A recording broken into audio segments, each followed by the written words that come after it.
હા જયદીપોમાં બોલો બોલો. બસ એકદમ મોજ મોજ.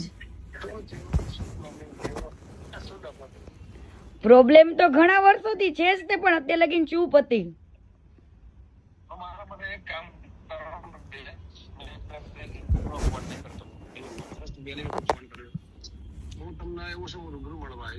હા નહીં પણ આની અંદર કોઈ સમાધાન નું આ તે કઈ મારે કેવું છે જ નહીં, પણ દુનિયાને ખબર પડવી જોઈએ કે વ્યક્તિ શું છે.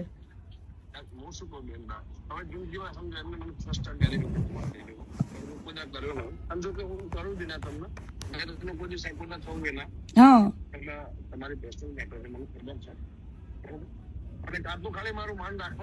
અને ત્યાર વખતે કેવું છે ગમન બુવાજી, ત્યાર વખતે છે ને કીર્તિ પટેલ એકદમ ભોળી વ્યક્તિ હતી ને મેં સહન કરેલું છે બરાબર. અને ઈ મારા મા બાપ પાસે જઈને બેઠો, 3 વાર મારા પપ્પા પાસે ગયો, ત્યારે મેં એની મેટર ચૂપ રાખી હતી. પણ આની હવે એક પછી એક બધા હારે ગેમ કરે છે, તો મારી હારે ગેમ કરી હતી, તો હું કેમ ના ખુલીને કહું લોકોને. જે હશે હું બતાવડાશે, મારી જવાબદારી બસ. બરાબર ના, એવું પતાવવાનું આમાં કઈ પતાવવાનું છે જ નહીં મારે. આજે નાના અરે આબરૂ જાય, આજે મેં આટલું બધું કર્યું છે, મને તો મીડિયા વાળા કેટલાય કોલ કરે, હજુ મીડિયામાં તો ડિબેટમાં હું બેઠી જ નથી, કાલથી બેસીશ.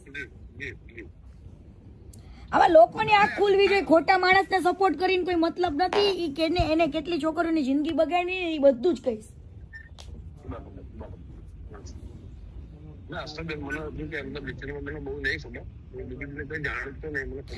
મેં તો સાથે કામ કરેલું છે ઘણા 1 વર્ષ સુધી, એટલા માટે. અને અત્યાર સુધી કદાચ અમે લોકો એકબીજાને ફોલો કરતા હતા ને, તો ઈ તો એટલા માટે ફોલો કર્યું હતું કે એને મારા મા બાપ ને કીધું હતું. મેં કીધું ઈ અનફોલો કરે એ ખબર પડે જ ને લોકોને. મારા માટે એક કામ કરશો, ખાલી આજનો દિવસ બંધ રાખશો. કાલે હું તમને એવું છે, રાત્રે તમને રિંગ કરું, વોટ્સએપ કોલ કરું, તો હું તમને રૂમે જઈને ફેમિલી છે રૂમે જઈને શાંતિથી કોલ કરું. હું ઘરે લઈને ખાલી ફરવા આવ્યો, અને આજનો દિવસ મારું માન રાખજો. આજનો દિવસમાં એવું છે, મેં ટાઈમ મૂક્યો હોય ને, ટાઈમ ને કોઈ દિવસ હું ઉલ્યો નથી કરતી, કેમ કે લોકો પછી મને એવું કે મેં કોઈ વસ્તુ માટે નથી કર્યો, મેં લોકોની આંખો ખોલવા માટે ઓનલી ફોર આ વસ્તુ કરું છું.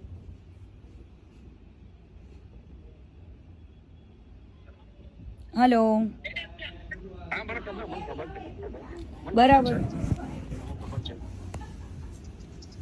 એટલે આમાં તમે સમજો બુવાજી, મારે કેવાય ને સ્વાભિમાન ને મારા સન્માન ની વાત છે બરાબર. અને આને તો કેટલા લોકો સાથે ગદ્દારી કરી છે, એડવર્ટાઇઝમાં ને કેમાં કેટલે બધા પાર્ટનરશિપોમાં તે બરાબર. એને બધે માલિક જ બનવું છે. અમે લોકો જયારે કામ કરતા નથી અમારી કદર નથી કરી.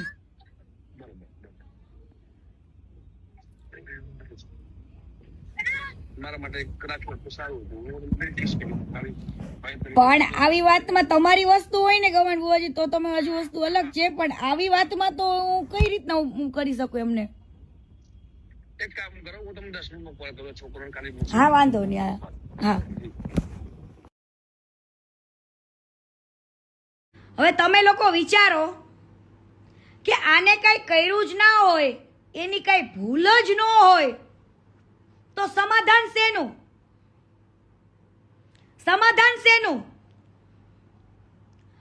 શું કામ એવા કલાકારો પાસે, બુવાજી પાસે, એવા સાહિત્યકારો પાસે ફોન કરીને એમ કે છે કે ગમે એમ કરો અને આ મેટર પતાવડાવો, ગમે એમ કરો આ મેટર પતાવડાવો, એવું આ ભંગારને કેમ બોલવું પડે છે? જે આને ભગવાન માને ને એ આને પૂછો.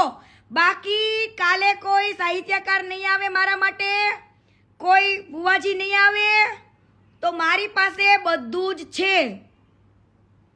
યા લાઈવમાં ચેતવણી આપું છું, કાલ સવારે તમને એવું ન થવું પડે કે અમે તો સમાધાન માટે આવ્યા હતા અને કીર્તિબેન તમે આવું કર્યું. પણ હું તમારા ખિલાફ નથી કે તમે મારા દુશ્મન નથી, પરંતુ તમારે એક સત્ય વાત તો પબ્લિકને કહેવી પડે હો.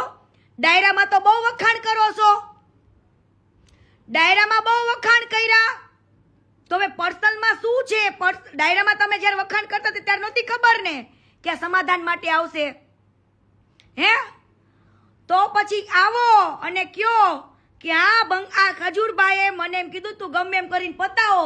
મારા ઘરે મારી બાયડીની બધા રડે છે અને આ બધું ગમે એમ કરીને હંકેલાવો.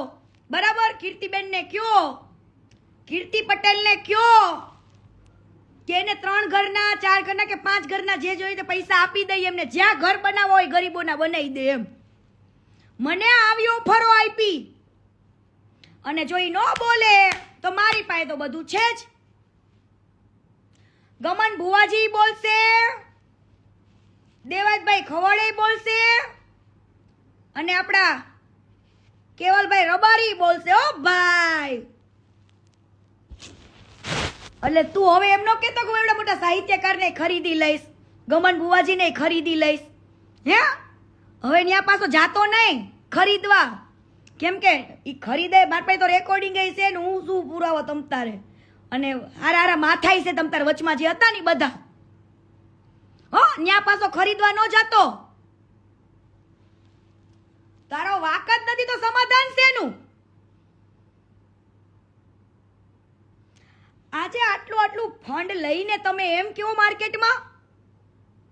હે? આટલું ફંડ લઈને તમે પછી એમ કયો કે હું મારા 99% વાપરું છું. ક્યારેક મારા બેંક બેલેન્સમાં 534 રૂપિયા જ પડ્યા. હવે તારો બાપ તને ખબર છે ICICI ના અકાઉન્ટમાં મિનિમમ કેટલું બેલેન્સ રાખવું પડે? હે? તમને લાગે છે કે આટલું તળિયું ઝાટક કોઈ સેવા